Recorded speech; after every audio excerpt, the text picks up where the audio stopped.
sedikit meluruskan bukan meluruskan, menambahkan yang tadi Prof. Fahmi katakan.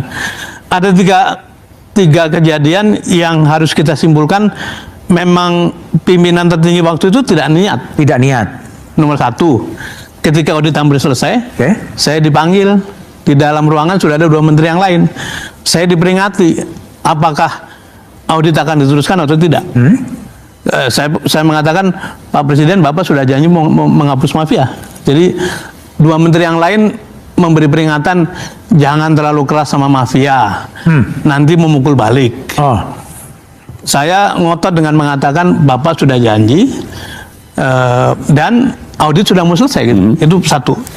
Yang kedua, kenapa? Seorang menteri bercerita bahwa dipanggil oleh Pak Luhut Panjaitan.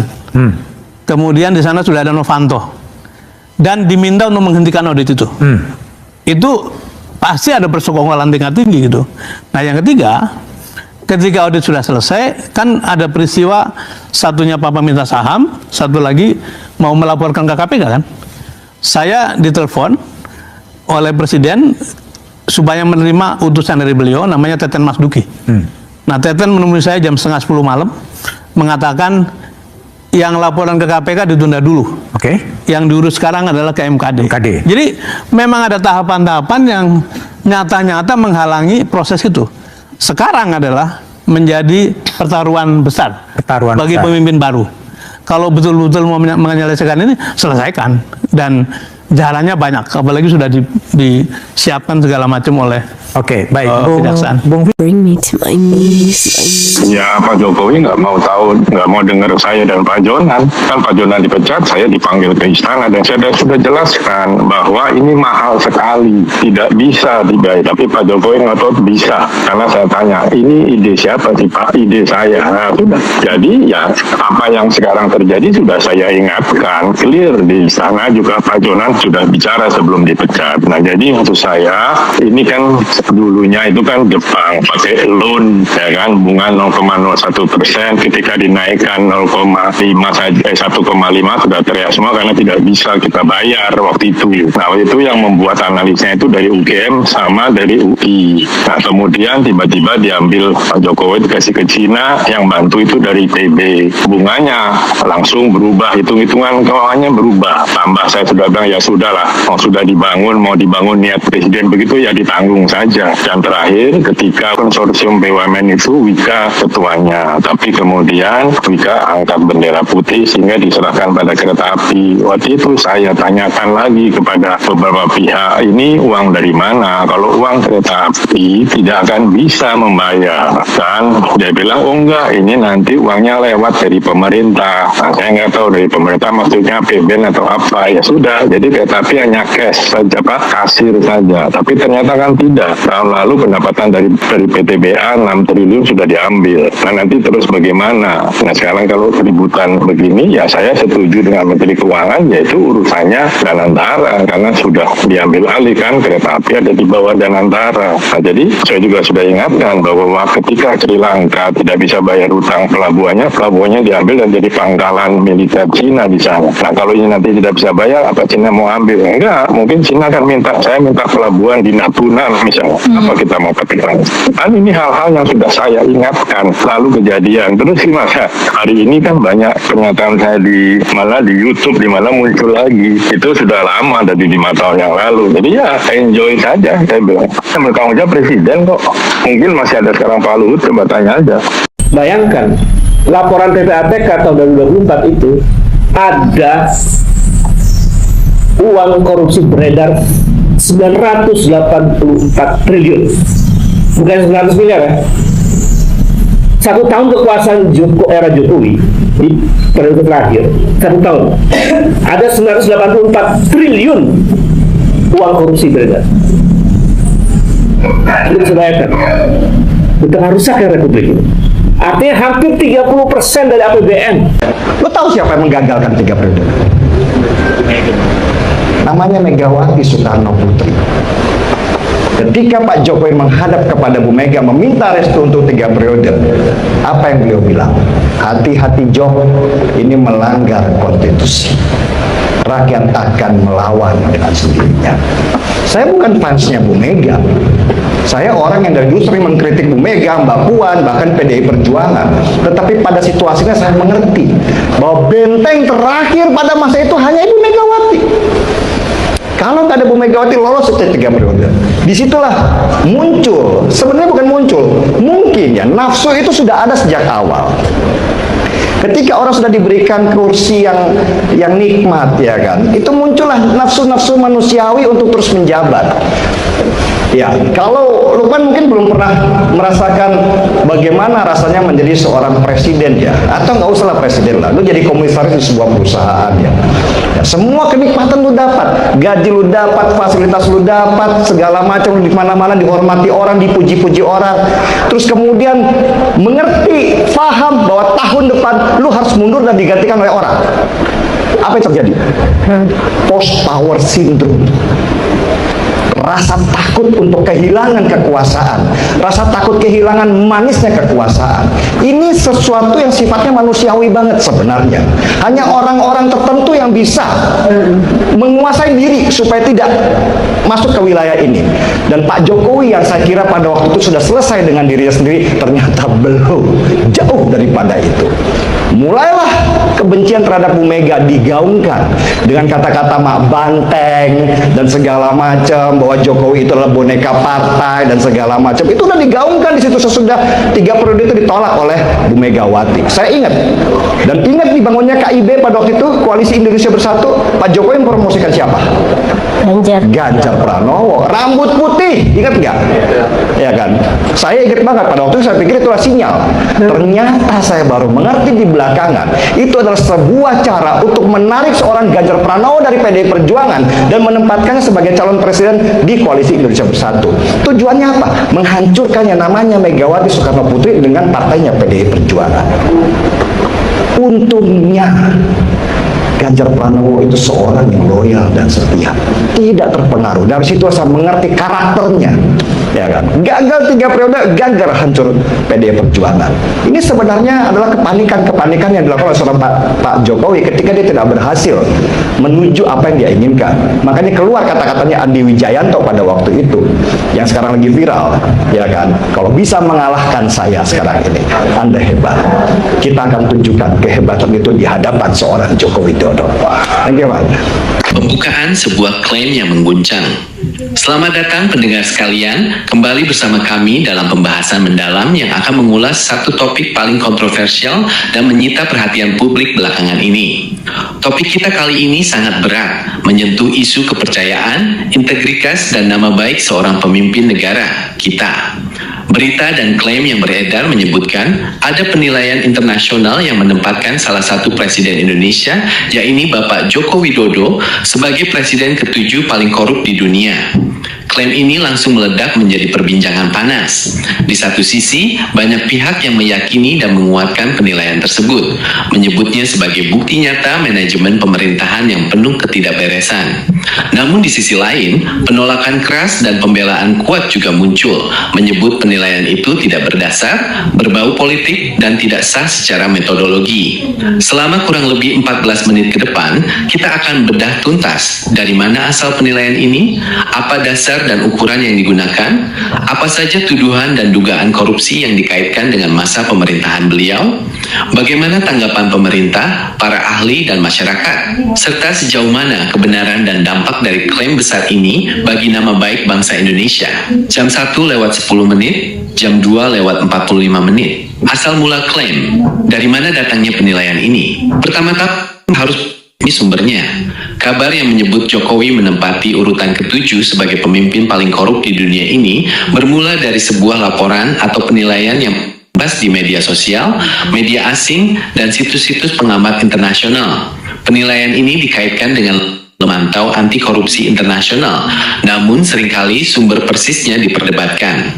Pihak yang menyebarkan dan meyakini berita ini merujuk pada data yang mengukur tingkat transparansi, pengelolaan keuangan negara, serta kasus besar yang terjadi selama masa jabatan.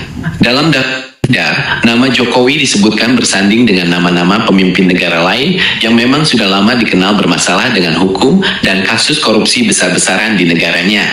Penting untuk dicatat sejak awal, lembaga pemantau korupsi paling terkenal dan resmi dunia seperti Transparency International tidak pernah secara resmi merilis daftar peringkat presiden paling korup di dunia. Lembaga tersebut biasanya mengeluarkan indeks persepsi korupsi yang mengukur kondisi korupsi suatu negara, bukan menilai secara pribadi para pemimpin. Ini di titik awal perdebatan, apakah penilaian ketujuh ini hasil riset serius atau sekedar opini, survei tidak resmi, atau bahkan rekayasa informasi. Meskipun sumbernya diperdebatkan, klaim ini kenataan harus kita sangat besar. Jam 2:45, jam 5:00 penilaian. Apa saja yang dijadikan ukuran? Mengapa dinilai korup? Apa saja yang dilihat oleh pihak-pihak yang memberikan penilaian tersebut? Berdasarkan argumen dan tuduhan yang beredar, serta dijadikan dasar penilaian, setidaknya ada 5 poin besar yang sering dikemukakan sebagai alasan kenapa Jokowi masuk dalam daftar tersebut. Poin pertama, meluasnya kasus korupsi di berbagai sektor. Kritikus menyoroti bahwa selama masa pemerintahan Jokowi, kasus korupsi justru semakin banyak terungkap dan nilainya sangat fantastis. Mulai dari kasus pengadaan bantuan sosial, korupsi di kementerian, dana desa, hingga kasus di lembaga negara. Pihak penilai berargumen, jika di bawah kepemimpinan Anda korupsi merajalela dan melibatkan pejabat tinggi, maka pemimpin puncak harus bertanggung jawab. Ada anggapan bahwa korupsi tidak bisa besar dan masif jika tidak ada perlindungan dari atas. Poin kedua, dugaan nepotisme dan dinasti politik. Ini adalah isu yang paling panas. Penilai menyoroti bagaimana anak-anak, menantu, dan kerabat dekat presiden tiba-tiba terjun ke dunia politik dan menduduki jabatan strategis atau mendapatkan kekuasaan besar dalam waktu singkat. Bagi banyak pengamat, ini adalah bentuk penyalahgunaan wewenang dan kekuasaan untuk kepentingan keluarga yang merupakan salah satu indikator utama perilaku koruptif dalam definisi internasional. Poin ketiga, kurangnya transparansi keuangan negara. Ada tuduhan bahwa pengelolaan uang negara, terutama untuk proyek-proyek strategis besar, pembangunan infrastruktur, hingga pengelolaan utang negara, tidak cukup transparan. Anggaran triliunan rupiah dikucurkan, namun hasilnya seringkali dipertanyakan, dan mekanisme pengawasan dinilai lemah. Ini dianggap sebagai celah yang sengaja dibuat untuk memudahkan praktik korupsi. Poin keempat, intervensi terhadap penegak hukum. Pihak yang menilai korup seringkali mengaitkan dengan dugaan campur tangan dalam proses hukum. Banyak kasus besar yang dianggap berhenti di tengah jalan, atau pelakunya mendapatkan perlakuan istimewa. Ada anggapan bahwa penegak hukum seperti kepolisian, kejaksaan, maupun KPK menjadi tidak independen dan tunduk pada kekuasaan politik, sehingga korupsi tidak bisa diberantas sampai ke akarnya. Poin kelima, masalah dokumen dan legalitas. Yang tidak kalah penting, polemik ijazah dan dokumen pendidikan yang sudah sering kita bahas sebelumnya juga masuk dalam penilaian. Bagi pandangan internasional, seorang pemimpin yang diduga memiliki dokumen bermasalah di awal sulit dipercaya integritasnya dalam mengelola uang rakyat. Kelima poin inilah yang disusun menjadi argumen utama di balik klaim presiden ketujuh paling korup di dunia tersebut. Jam 5:20, jam 7:45, bantahan keras, penilaian salah, tidak berdasar, dan politik. Tentu saja, penilaian seberat ini memicu reaksi balik yang sangat keras, baik dari pihak pemerintah, pendukung, hingga para ahli yang menilai penilaian itu keliru. Mari kita dengarkan sisi lain dari perdebatan ini. Pembela Jokowi menegaskan, penilaian ini tidak sah, tidak akurat, dan bermotif politik. Mereka menyoroti fakta bahwa tidak ada lembaga resmi dunia yang merilis daftar ini secara metodologis dan terbuka. Penilaian ini dianggap hanya kumpulan opini negatif dari pihak yang tidak suka, yang kemudian dibesar-besarkan. Mengenai poin-poin tuduhan, mereka memberikan penjelasan. Pertama, soal banyaknya kasus korupsi yang terungkap, pihak pembela justru melihatnya sebagai prestasi. Menurut mereka, banyaknya kasus yang diusut dan ditangkap justru bukti bahwa pemerintah serius memberantas korupsi, bukan bukti bahwa pemerintah korup. Artinya, hukum berjalan dan tidak menutup-nutupi. Kedua, soal nepotisme, mereka berargumen bahwa anak atau kerabat adalah warga negara biasa yang punya hak politik sama dengan orang lain. Menduduki jabatan dinilai murni karena dukungan rakyat dan kemampuan pribadi, bukan karena campur tangan ayah atau kerabat. Ketiga, terkait transparansi, mereka mengklaim bahwa era Jokowi adalah era paling transparan, di mana anggaran dan data pembangunan bisa dilihat publik. Pembangunan infrastruktur besar-besaran juga dianggap sebagai bukti uang negara digunakan untuk kemajuan bangsa, bukan dikantongi pribadi. Poin penting lainnya, korupsi di Indonesia sudah ada sejak lama, jauh sebelum Jokowi menjabat. Pembela berpendapat bahwa kondisi ini adalah warisan sejarah dan budaya, dan tidak adil jika ditimpakan semuanya ke satu orang pemimpin. Singkatnya, bagi pihak pembela, predikat paling korup itu adalah serangan tak berdasar untuk merusak citra. Padahal menurut mereka, Jokowi adalah pemimpin yang bekerja keras, bersih, dan berintegritas. Jam 7:45, jam 10:10. Jika kita melihat indeks persepsi korupsi dari lembaga resmi seperti Transparency International, posisi Indonesia memang belum membaik secara signifikan, bahkan sempat turun peringkat di masa pemerintahan Jokowi. Ini artinya, persepsi dunia terhadap korupsi di Indonesia masih buruk, dan karena Jokowi adalah pemimpin tertinggi, maka nama beliau yang paling disorot. Pengamat juga menyoroti soal definisi korupsi. Di dunia internasional, korupsi tidak hanya mencuri uang, tapi juga mencakup penyalahgunaan kekuasaan, nepotisme, kolusi, dan penyalahgunaan kebijakan. Dalam konteks ini, banyak kebijakan besar pemerintahan Jokowi seperti perubahan undang-undang, relokasi ibu kota, hingga proyek strategis sering dikritik karena dianggap menguntungkan kelompok tertentu dan minim partisipasi publik. Hal-hal inilah yang masuk dalam kategori praktik koruptif dalam pandangan banyak pengamat internasional. Namun, pengamat juga mengingatkan, belum ada putusan hukum.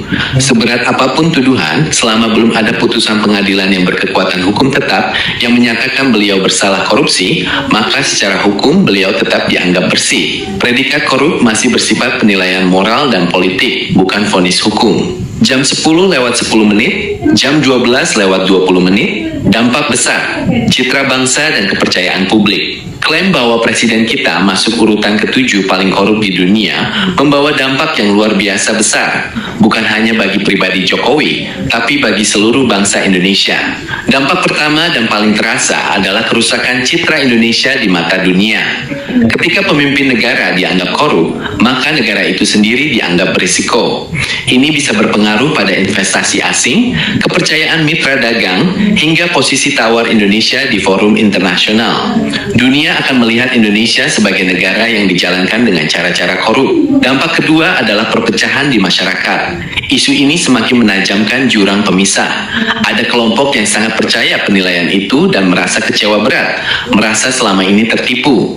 Di sisi lain, ada kelompok yang merasa harga dirinya diinjak, merasa pemimpinnya difitnah dan marah besar. Perdebatan ini terjadi di mana-mana, dari warung kopi hingga media sosial, dan sangat sulit disatukan kembali. Dampak ketiga adalah krisis kepercayaan pada institusi. Halo sahabat politik, selamat datang kembali di channel Kabar Politik Viral. Sewadah informasi paling hangat, kritis, dan terpercaya untuk mengawal setiap isu hukum serta dinamika politik tanah air. Pada kesempatan kali ini, Kabar Politik Viral akan mengupas tuntas babak baru yang sangat menyita perhatian publik. Sebuah perkembangan hukum penting baru saja terjadi di Pengadilan Negeri Jakarta Timur terkait persidangan dan dinamika dugaan polemik ijazah yang menghadirkan fakta-fakta persidangan serta respon luas dari masyarakat. Tetap pantau terus tayangan ini hanya di Kabar Politik Viral agar Anda tidak ketinggalan setiap detail informasinya. Sahabat politik, di Kabar Politik Viral, seperti yang kita ketahui bersama, Majelis Hakim Pengadilan Negeri Jakarta Timur telah memutuskan untuk menerima eksepsi dari pihak terdakwa, Dr. Tifa beserta tim penasihat hukumnya. Putusan ini menegaskan bahwa dakwaan dinyatakan batal demi hukum karena dinilai kabur atau obscure life. Di luar ruangan sidang, Dr. Tifa dan tim advokat menyampaikan apresiasi mendalam atas putusan majelis hakim. Pihak penasihat hukum menilai putusan ini merupakan bentuk penegakan dua proses of law dan penerapan hukum acara pidana yang rigid. Mereka menegaskan bahwa perjuangan menegakkan kebenaran dan transparansi akan terus berjalan.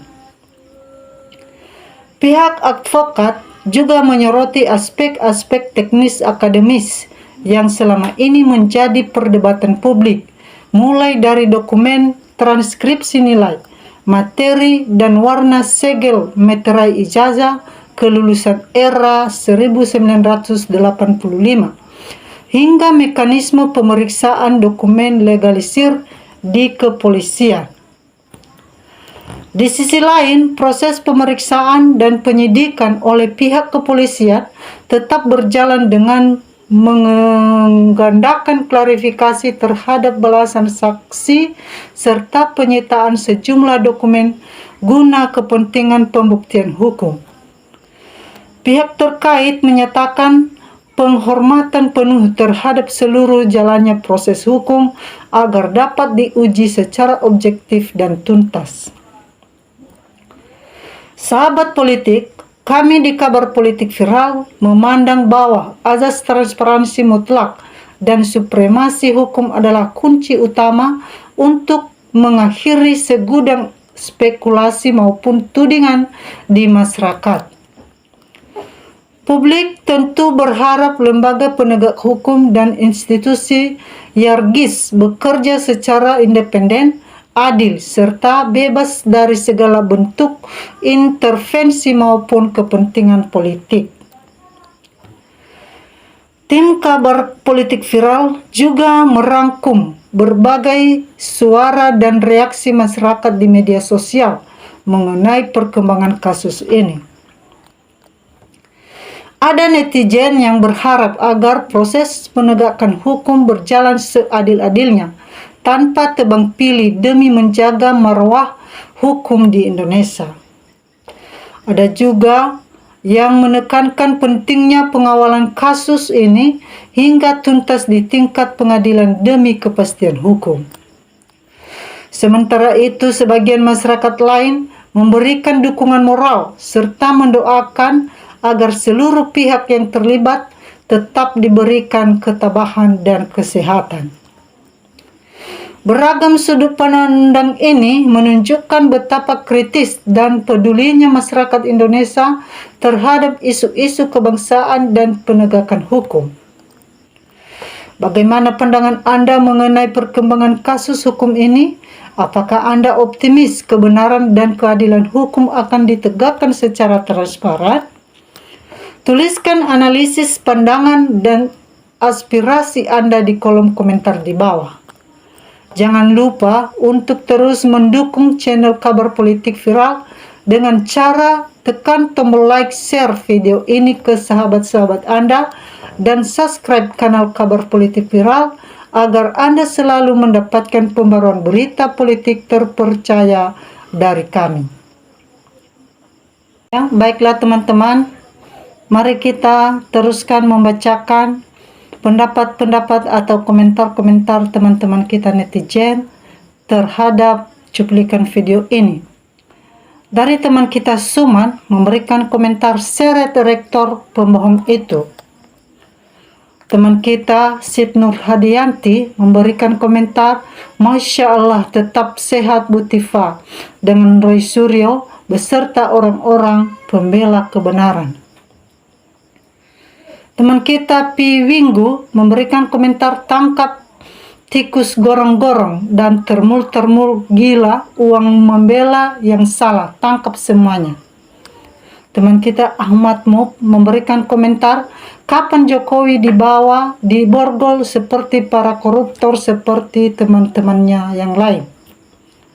Teman kita Suman memberikan komentar, ingat Allah tidak tinggal diam dan tidak tidur.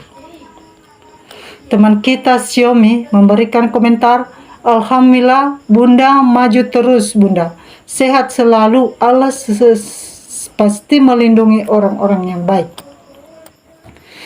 Teman kita Pojo memberikan komentar, Maju terus advokat yang memperjuangkan kejujuran. Mantap Bu Tifa, rakyat butuh kejujuran. Teman kita Samir Toba memberikan komentar, optimis Dr. Tifa dan Roy Suryo, perjuangannya untuk bangsa dan negara pasti berhasil. Jokowi dan sekeluarga harus segera diadili, segera mengembalikan gaji dari negara. Teman kita Sari Nuwurlah memberikan komentar, Alhamdulillah Allah selalu melindunginya. Allahu Akbar. Teman kita Jati Baru memberikan komentar, buta mata jaksa dan menteri dan semua guru dosen, semua polisi dan TNI apa nggak bisa lihat ijazah itu buta semua. Teman kita Muhemeng nih memberikan komentar, pembohong koruptor masih disanjung-sanjung termul dan gila uang yang butakan dengan uang haram triliunan. Yang waras sudah cerdas membedakannya mana yang benar dan mana yang bohong. Teman kita A.A. Mardina memberikan komentar, maju terus pantang mundur Dr. Tifa dan Roy Suryo dan pejuang-pejuang kebenaran. UUD 45 tegakkan lagi. Teman kita Hendo Purwanto memberikan komentar, saudaraku terus berjuang, jangan takut, Allah selalu bersamamu. Titiek memberikan komentar, jauhkan kemiskinan rakyat Indonesia. Teman kita Keciak Kuning memberikan komentar, kami sebagai rakyat sipil mengharapkan para penegak hukum jangan mengabaikan hukum. Hukum itu tidak bisa tukar dengan uang. Selanjutnya teman kita Muhammad Dajito memberikan komentar, mimpi kayaknya clue sampai Jokowi hadir di persidangan. Teman kita Abia Malik memberikan komentar, selanjutnya semoga pengadilan memutuskan kebenaran dengan sejujur-jujurnya. Semoga perjuangan Dr. Tifa, Bung Roy dan perjuangan yang lain selalu tegar dan sehat. Teman kita Ngatira memberikan komentar, adili dan hukum Joko Widodo sesuai prosedur hukum. Selanjutnya teman kita Eksauniati memberikan komentar, betul Pak, rakyat menghadirkan jangan mundur pantang mundur, harus berjuang mati-matian, tegakkan kebenaran, musnahkan kebohongan. Teman kita Nunu Kestrijo memberikan komentar, semoga berjalan lancar Ibu Dr. Tifa, sukses selalu Kartini, masa kini perjuangan untuk kebenaran. Teman kita Sangkang Sakti memberikan komentar, Jokowi kamu itu sarjana muda belum S1. Teman kita Mihor Kima memberikan komentar, ayo gaungkan terus kebenaran, tangkap Jokowi. Teman kita Disweraji memberikan komentar, adililah sehingga negara enggak bakalan gaduh. Selanjutnya teman kita Alfil Tadis memberikan komentar, harus ada orang cerdas yang berani berjuang demi kebenaran. Jangan lagi klaim haki swi-swi, sudah banyak masalah. Menipu rakyat Indonesia, aparat hukum jangan takut cuma satu orang ini. Tangkap, hukum mati lebih adil daripada nanti dia dibiarkan melenggang bebas. Teman kita Arfa Macel memberikan komentar, semakin berkelit semakin tampak dan jelas masalahnya dan semakin gencar orang mengejar masalahnya. Beda halnya jika dari awal dibikin simpel dan apa adanya saja.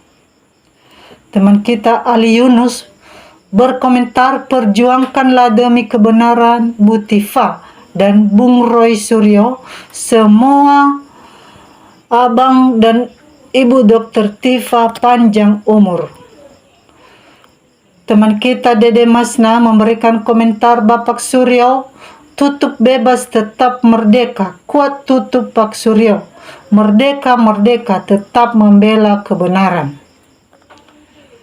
Teman kita Saprayuda memberikan komentar, hati-hati penegak hukum, api dalam sekam, tegakkan kebenaran, api akan padam.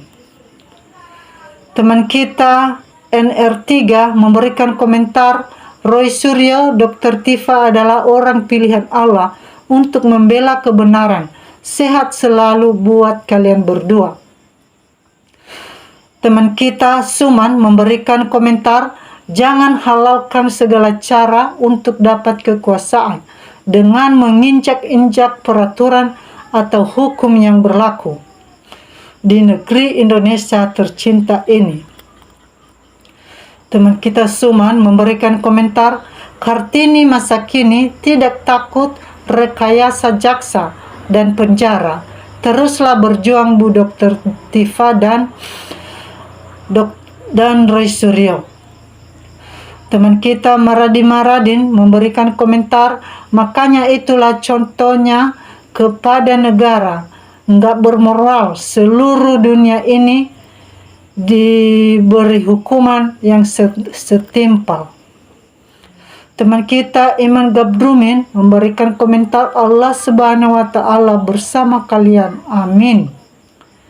Teman kita Muhammad Jar memberikan komentar, rencana Allah lebih baik daripada rencana manusia. Pasti Allah buka segala kezoliman. Para pemimpin pasti Allah buka segala kezoliman. Para pemimpin pasti buka segala kezoliman. Para pemimpin, amin, amin, amin, amin ya Rabbal amin. Teman kita Soekarto memberikan komentar, semua yang berbohong harus diadili. Teman kita Burdiartaya memberikan komentar, memang sudah waktunya keadilan hukum Indonesia, tapi jangan tebang pilih hukum dengan kasus yang lain, urus yang seadil-adilnya. Teman kita Mustiadi memberikan komentar, penegakan kebenaran adalah hukum wajib bagi umat Islam dari Allah Subhanahu wa Ta'ala. Karena itu tidak ada istilah mundur dalam menegakkan kebenaran. Teman kita Bertaek memberikan komentar, sehat selalu buat pejuang kebenaran, terutama buat Dr. Tifa Roy Suryo. Teman kita Ansneundi memberikan komentar, kami rakyat sangat merindukan keadilan dan kebenaran serta kejujuran. Teman kita Maju Terus memberikan komentar, demi kebenaran Ibu Tifa dan Roy Suryo. Teman kita Dada Abdul memberikan komentar, semoga Dr. Tifa Roy Suryo dan pengacaranya semoga dilindungi Allah Subhanahu wa Ta'ala. Demikianlah teman-teman komentar-komentar daripada teman-teman kita netizen, dan kami undur diri sampai jumpa di video berikutnya.